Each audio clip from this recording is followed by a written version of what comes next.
Alright, you guys, welcome to the channel. So, this is gonna be my first, I guess, video on, hello? This is gonna be my first video on this 2020 Harley Davidson Livewire.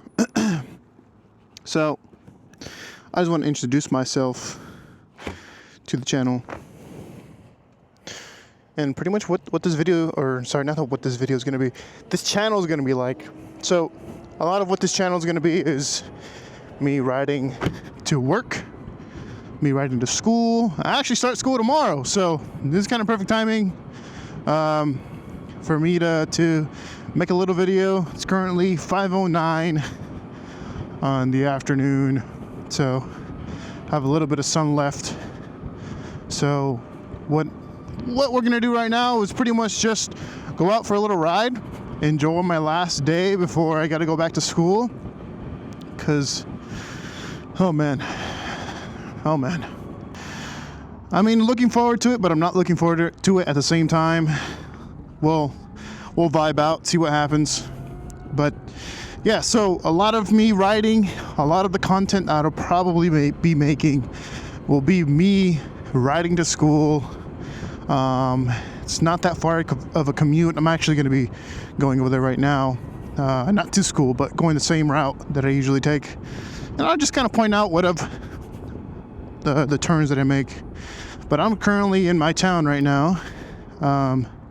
Just left my girlfriend's house, but I'm currently riding over there right now, trying to beat the sunset because I do want to snap some pictures of the bike with the sunset kind of looking over it. So yeah, this is my bike. I've been riding for about two and a half years, some shit like that. I unfortunately had to get into an accident about a year and a half into my riding career, and so here's a clip of that.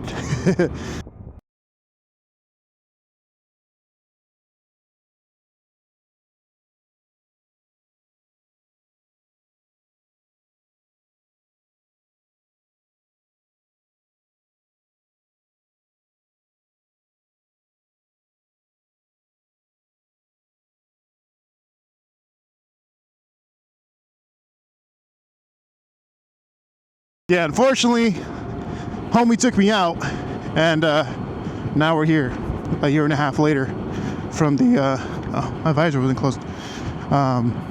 Yeah, we're about a year and a half later from the accident. So I've learned a lot from that accident. I've learned a lot. I've learned not to trust people at all. Pretty much. I've learned not to trust people at all. So I've also learned to upgrade my gear. So I think when I first started, I probably had like a Bell qualifier helmet, probably like the cheapest of helmets that you can get, right? Bell qualifier. And then had I think I crashed in like this, I forgot what the name of the jacket was, but it was like a summertime jacket. It wasn't anything fancy. Had no riding pants, jeans that I was wearing, and yeah, it was just jeans, my jacket that I had. What else? I don't think my visor's on right.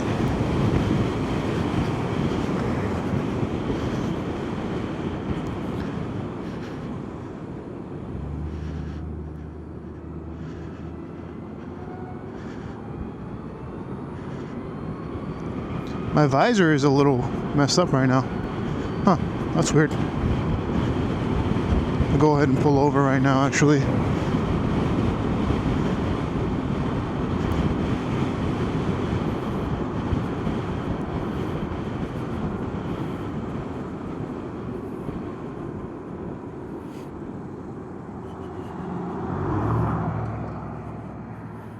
Yeah, I'll pull over, because I don't trust this,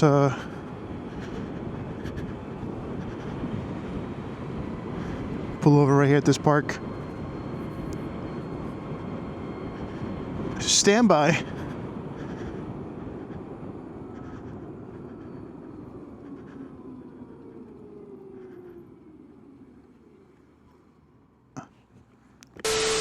So now that that's fixed, back to what I was saying. So the accident, right? I had my... Damn.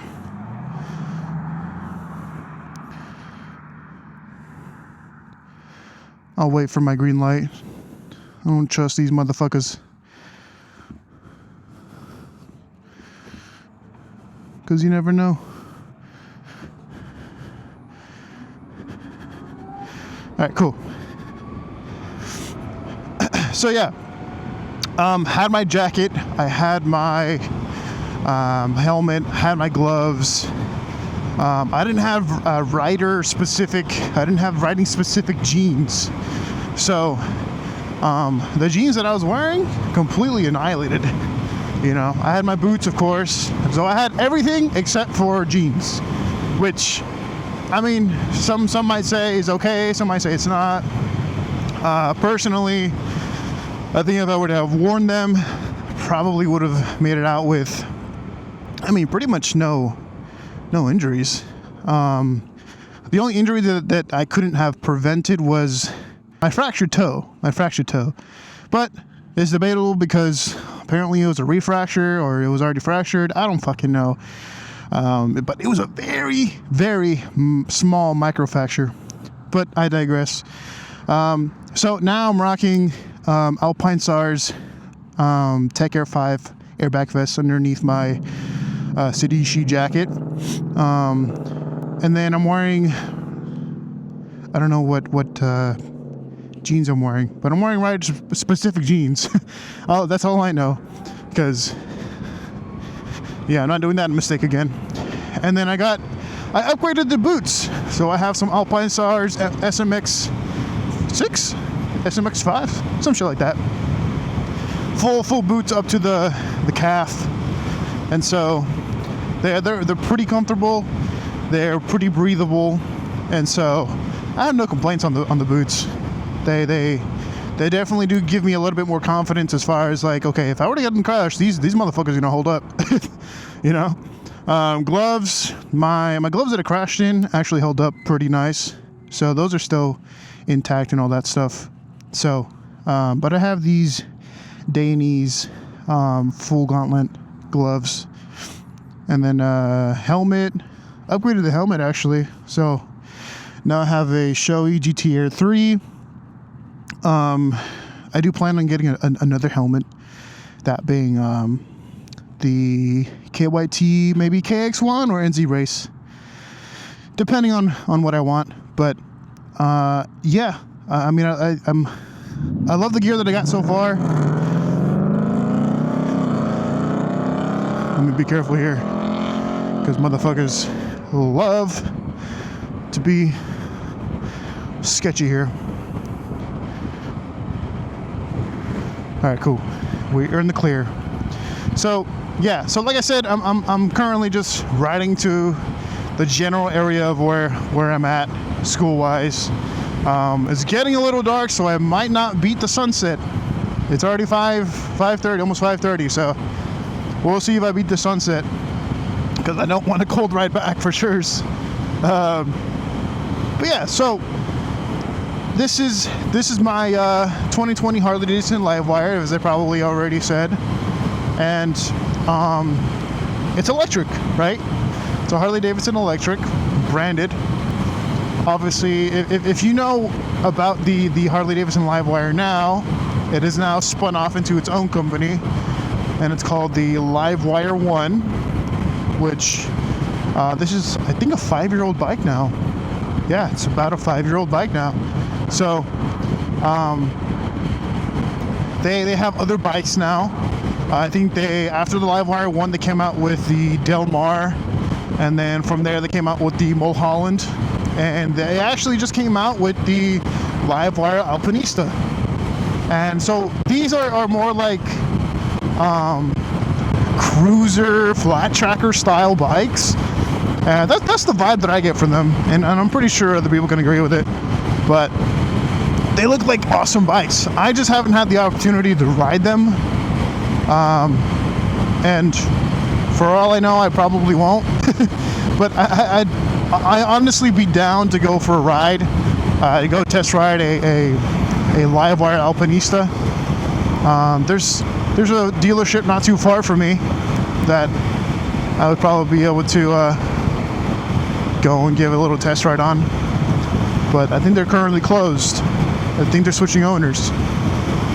But regardless,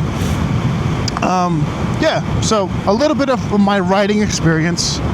Like I said before, I've ridden for about two and a half years, something like that.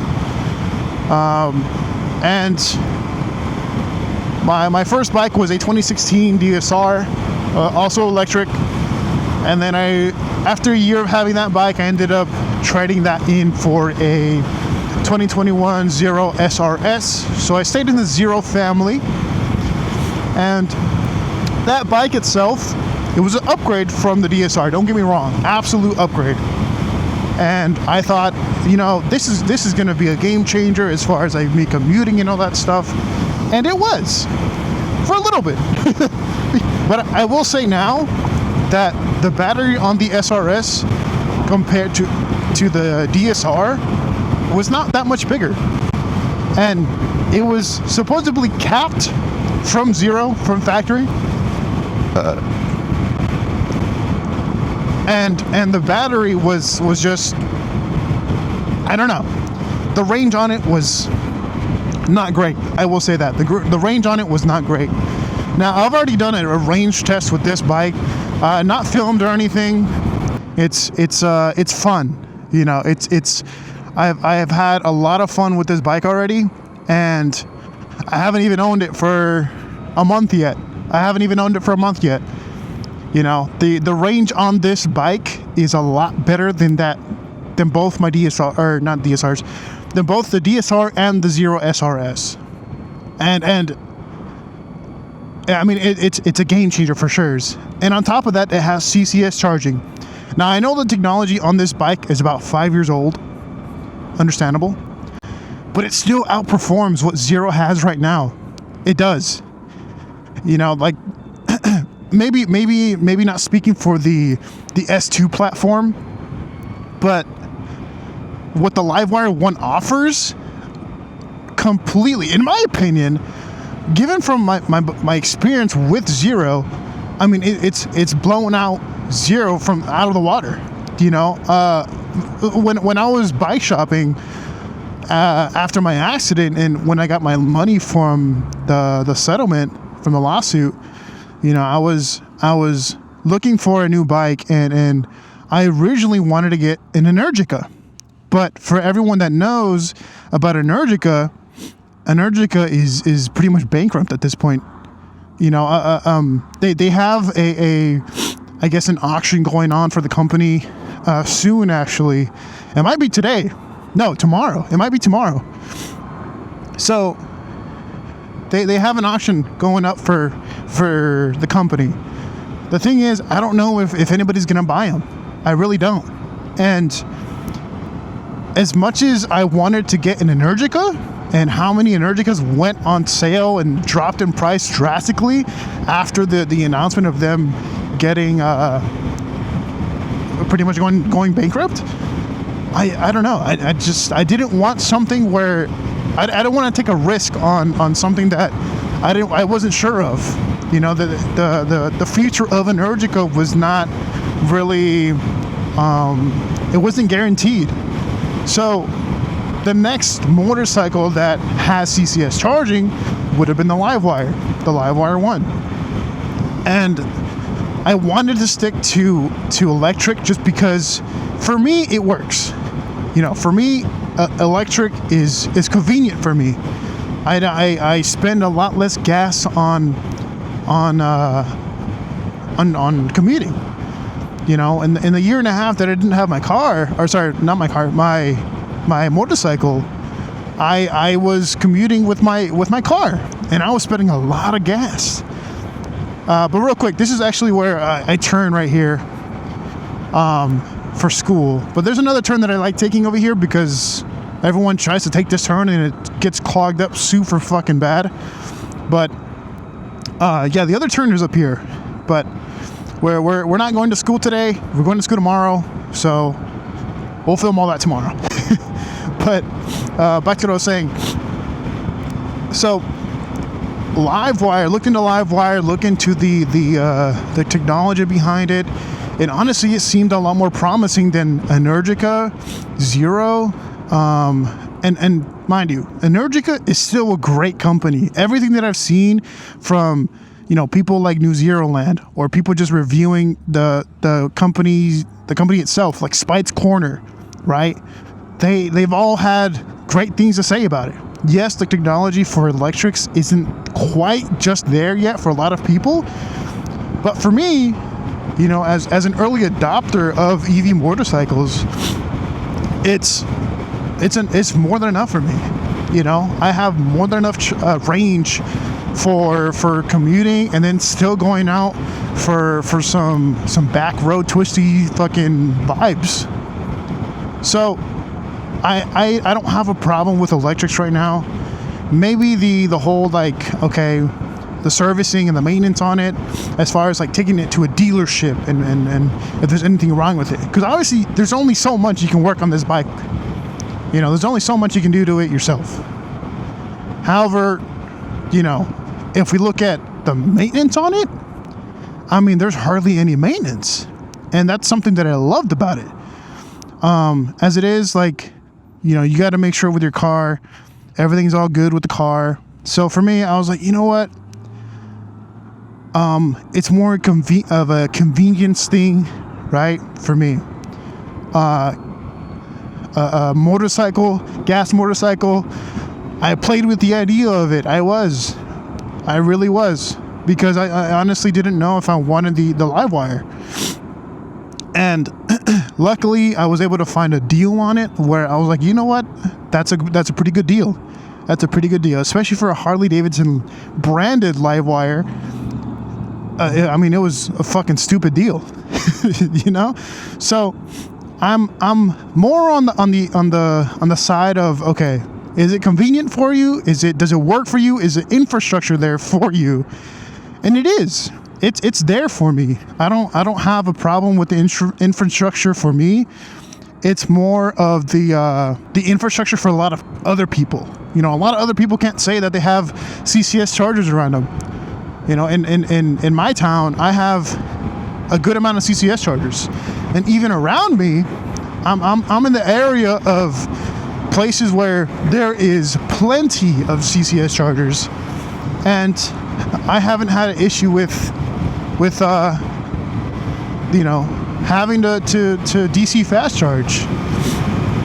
And given that my schedule is so busy, I really don't have time to go in CCS or DC fast charge, because I'm not really going long distances like that. The longest I will go is probably 20 miles, and that's not round trip. That's a 40-mile round trip commute.